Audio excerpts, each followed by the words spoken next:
আমাদের ল্যাপটপটি টিয়ার ডাউন করা শেষ, কুলিং ফ্যান দুটি।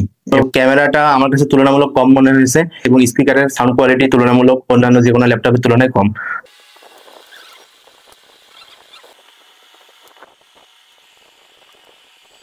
তো এটা হলো আমাদের Asus TUF Gaming F16। তো এটা আমরা খুলে ফেলেছি, এখন আমরা ভিতরে বিস্তারিত দেখার চেষ্টা করব।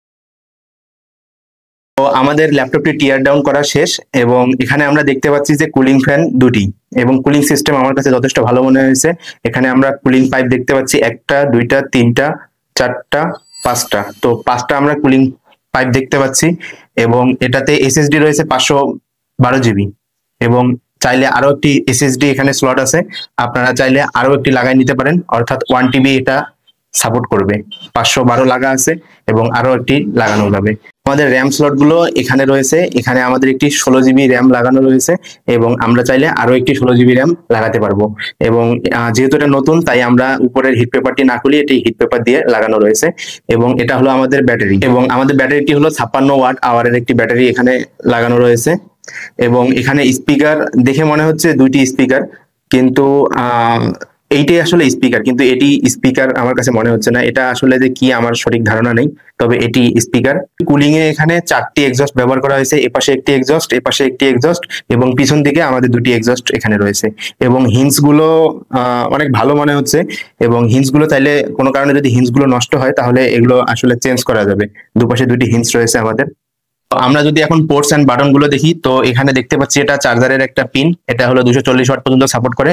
তারপর আমাদের হলো ইথারনেট পোর্ট, তারপর হলো এইচডিএমআই পোর্ট এবং আমাদের টাইপ সি পোর্ট রয়েছে দুটি, এখানে রয়েছে ইউএসবি পোর্ট একটি এবং এটা হলো আমাদের 3.5 mm অডিও জ্যাক। এখন যদি আমরা অপর পাশে আসি, তাহলে অপর পাশে আমরা দেখতে পাচ্ছি এখানে একটি ইউএসবি পোর্ট রয়েছে এবং অপর পাশে আমাদের তেমন কোনো পোর্টস এন্ড বাটন নাই, শুধু এখানে একটি লক রয়েছে এবং তার পাশে হলো এক্সস্ট রয়েছে। এটা হলো তো স্পিকার এবং এর পিছন দিকে কোনো, যেহেতু গেমিং ল্যাপটপের অনেকগুলোর পিছন দিকে, যেমন লক সিরিজের পিছন দিকে অনেকগুলো পোর্টস এন্ড বাটন থাকে, তো আমাদের এখানে পিছন দিকে কোনো কিছু নেই, সব ডান দিক এবং বাম দিকে।